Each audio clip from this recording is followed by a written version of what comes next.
예, 감사합니다. 이제 마지막으로 네 분 발표자님들과 Q&A 세션을 갖고자 합니다. 질문은 오늘 웨비나에 앞서서 사전 접수된 질문들을 주제에 맞춰서 한 분께 하나씩 드리도록 하겠습니다.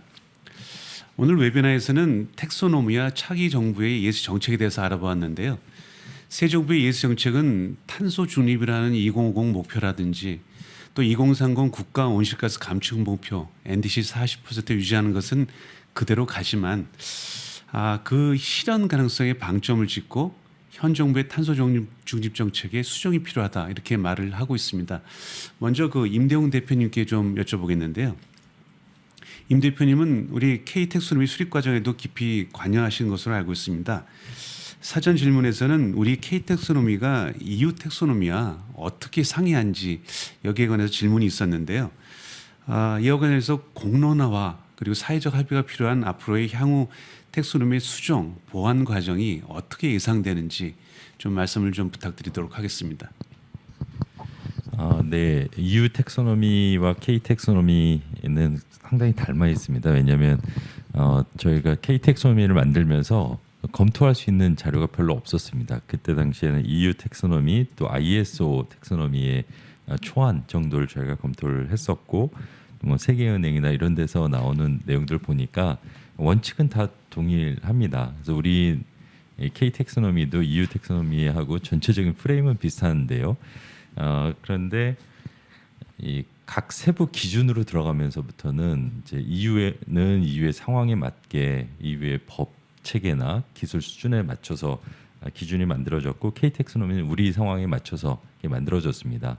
근데 ISO나 세계은행 기준을 보더라도 텍소노미는 그 과학적 근거를 가지고 가야 되지만 사회적 수용성이나 현황에 따라서 국가에 맞는 자국에 맞는 걸 만들게 하고 있기 때문에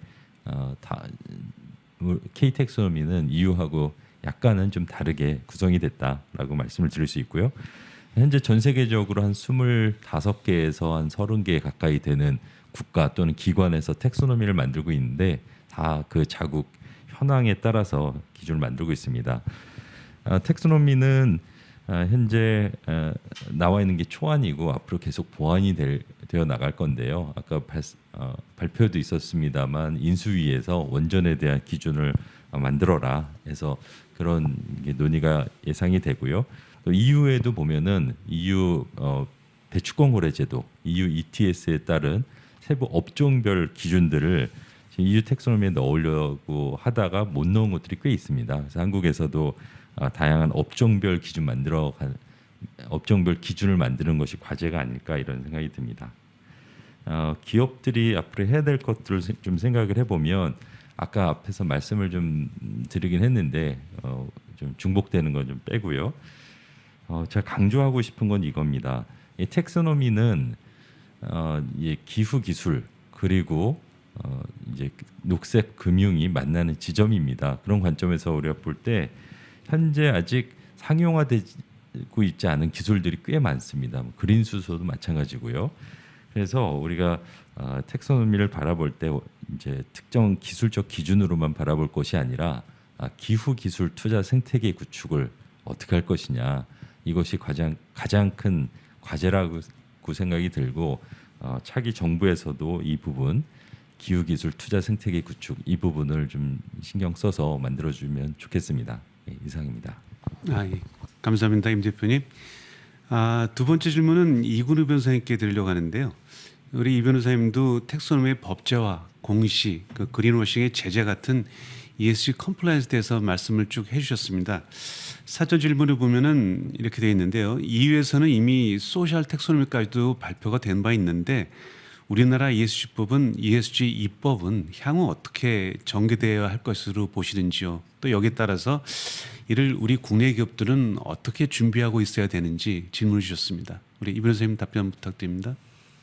예, 일단 저는 답변의 방향을 두 가지로 좀 놓고 말씀드리고 싶습니다. 즉 입법에 대한 내용, 그다음에 입법 방식에 대한 접근, 그렇게 볼 수 있는데요. 첫 번째 입법에 대한 내용을 보면 결국 임 대표께서도 말씀을 하셨지만 텍소노미라는 게 갑자기 툭 떨어진 건 아니고 EU라고 하는 선진법제에서 결국 만들고 그다음에 그 선진법제에서 만들기 때문에 거기에 영향을 받는 많은 기업들이 거기에 따라서 결국은 의무적으로 관련된 대응을 하는 거에 대해서 필요하게 되고 그럼으로써 당연히 국내에서도 EU와 연관된 많은 기업들이 거기에 직간접적으로 영향을 받게 되니까 국내에서도 필요한 입법이 필요하게 되고 그런 상황입니다.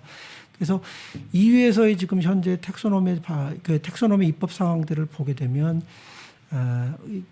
텍소노미라는 것뿐만 아니고 아까도 말씀을 드렸지만 소셜 텍소노미라고 하는 제정안도 들어오고 그 외에 다양한 공시와 관련된 의무 규정들이 많이 들어왔습니다. 그래서 결국 제가 뭐 입법 그러니까 과제라고 하는 부분에서 4가지를 말씀드렸지만 결국 우리나라도 이 시기성의 문제고 방법상의 문제긴 하지만 전국적으로는 그 입법의 내용을 본다고 하면 공시와 관련된 의무적인 내용들이 좀 더 들어올 거고요.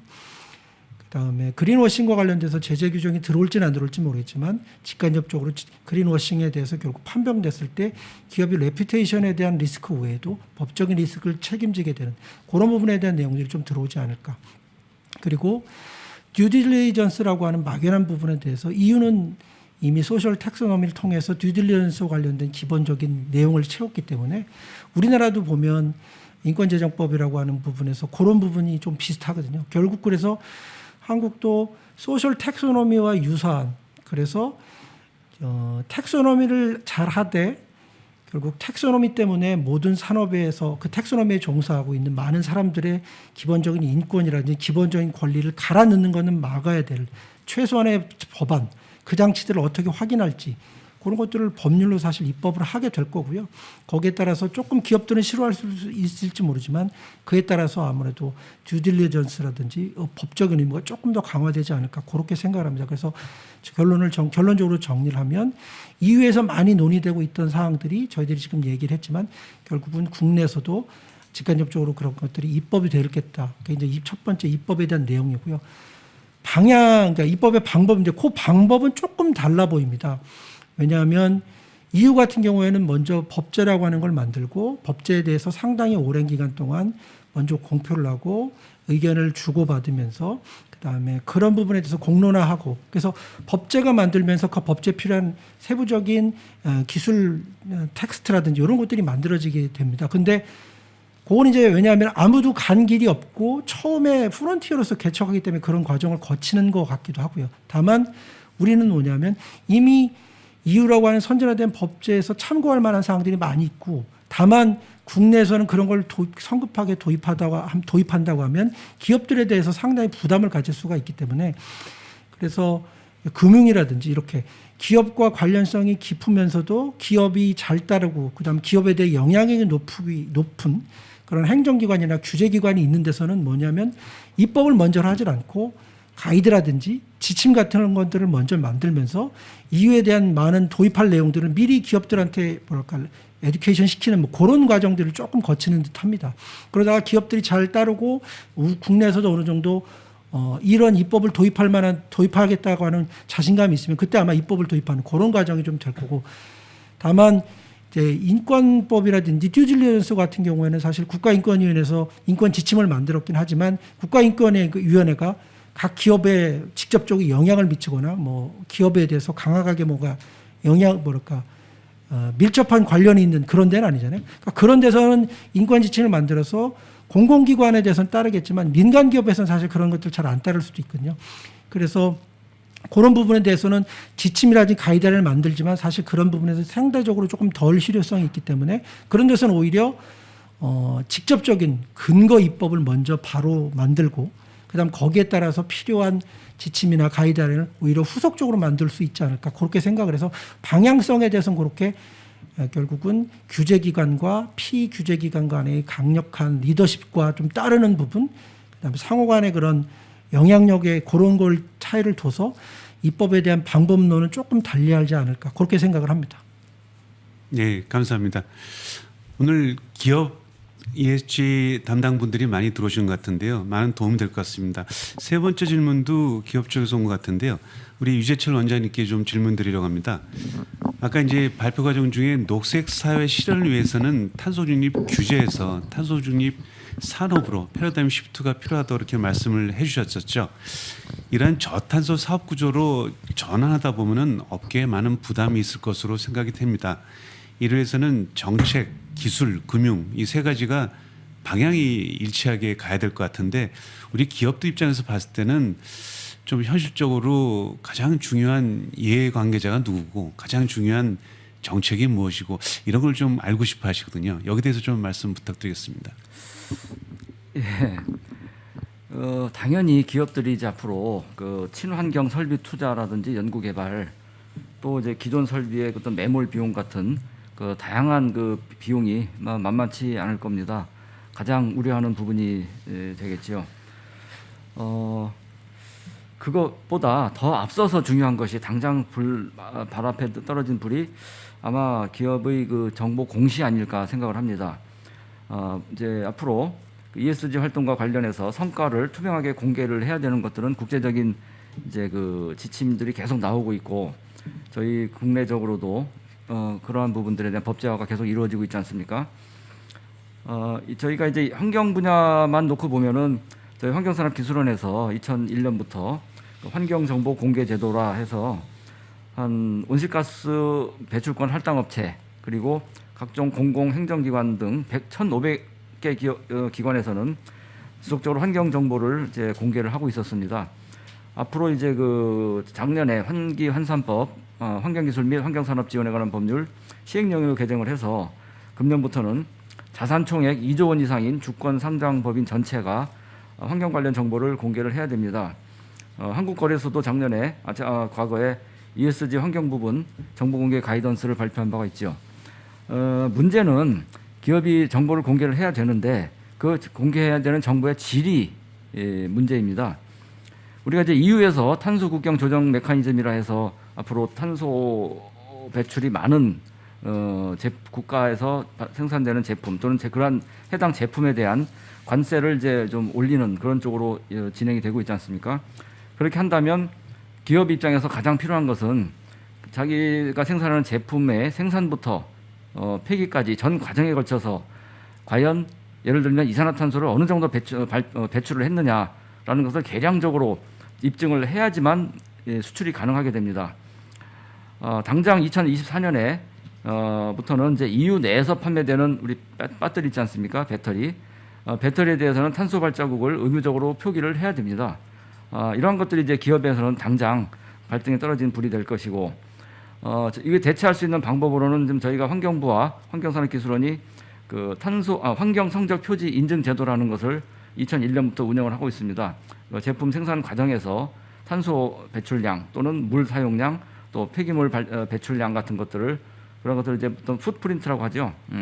이런 것들이 이제 그 어느 정도 되느냐 이걸 인증해주는 그런 제도인데 문제는 현재 이러한 환경 성적 표지 인증을 받고 또 탄소 배출을 계량화해서 하고 있는 기업들이 국내적으로 331개밖에 없다는 거죠.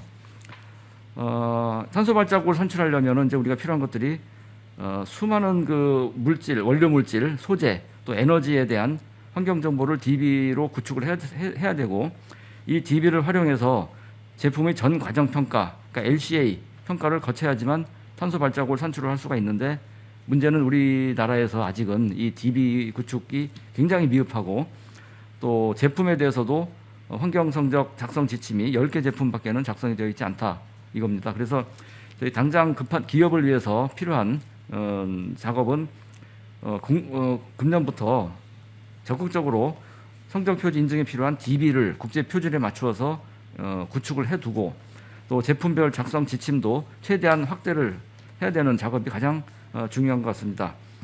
뭐 제품 탄소 규제가 전 공급망에 걸치기 때문에 대기업뿐만이 아니고 밸류 체인에 있는 서플라이 체인에 있는 중소기업도 다 마찬가지의 그 어려움을 겪을 수밖에 없는 그러한 상황이 되겠습니다. 그리고 또 하나 중요한 것은 이제 우리가 환경성적 표지, 환경성적 표지가 아니고 우리가 환경성 평가 체계를 저희가 가이드라인 구축했다고 말씀드리지 않았습니까? 이제 공개에 이어서 바로 평가가 이어지고 평가에 따른 또 자금 흐름이 또 이어지기 때문에 그 환경성 평가 체계 가이드라인에 맞춰서 가장 신뢰성 있는 평가가 이루어져야 되는 것도 대단히 중요한 문제고요. 이 모든 것들이 이제 기업의 그 ESG 경영 활동과 연결이 돼 있는데 저희 환경산업기술원에서 환경책임 투자 플랫폼을 구축을 해놓고 있습니다. 거기에 최대한 많은 정보들을 기업들이 접할 수 있도록 준비를 제가 제공을 드리고 있으니까 오늘 저 웨비나 이후에 혹시 필요한 것들이 있으면은 그 웹사이트 저희가 들어오셔서 한번 많은 내용들을 살펴보시면 감사하겠습니다. 예, 감사합니다. 예, 원장님 말씀 감사합니다. 세 분 말씀 감사드리고요. 마지막으로 우리 이광욱 변호사님께 신정부 ESG 정책 관련해서 우리 기업들이 특별히 또 유념해야 될 경영 방침이 있다든지 아니면 ESG 가버넌스는 어떻게 하면 좋겠다든지 이런 말씀 좀 들어보고 오늘 토론 세션을 마치도록 할까 합니다. 예, 이 변호사님 부탁드립니다. 예, 신정부의 ESG 정책은 그냥 제가 이해한 바로는 뭐 두 가지 기본 그 기조가 있는 것 같습니다. 첫 번째는 실현 가능한 것을 하자. 두 번째는 자율 규제, 즉 가능하면 선규제보다는 사후 규제를 하자라는 쪽이 신정부의 ESG 정책이 아닌가 뭐 생각이 됩니다. 가버넌스 입장에서는 정부가 기업의 가버넌스에 대해서 구체적으로 개입하는 것에 대해서는 현 정부의 그 좀 친기업 기조에서는 좀 맞지 않는 것 같고요. 다만 주주가치 제고라는 측면에서 물적 분할과 관련된 뭐 제한을 둔다든지 또 불공정 거래에 관해서 사후에 강력한 제재를 한다든지 그런 방향이 있는 것 같습니다. 그래서 기업은 내부 주주가치 제고를 위한 컴플라이언스 시스템을 구축을 하고 불공정 거래가 발생하지 않도록 사전에 조치를 취하는 것이 가장 중요한 핵심이 아닐까 생각이 듭니다. 시간이 어느 정도 돼서 제가 이제 이렇게 답변하는 것으로 그 질의응답은 마쳐야 될 것 같습니다. 이상으로 질의응답은 마치도록 하겠습니다.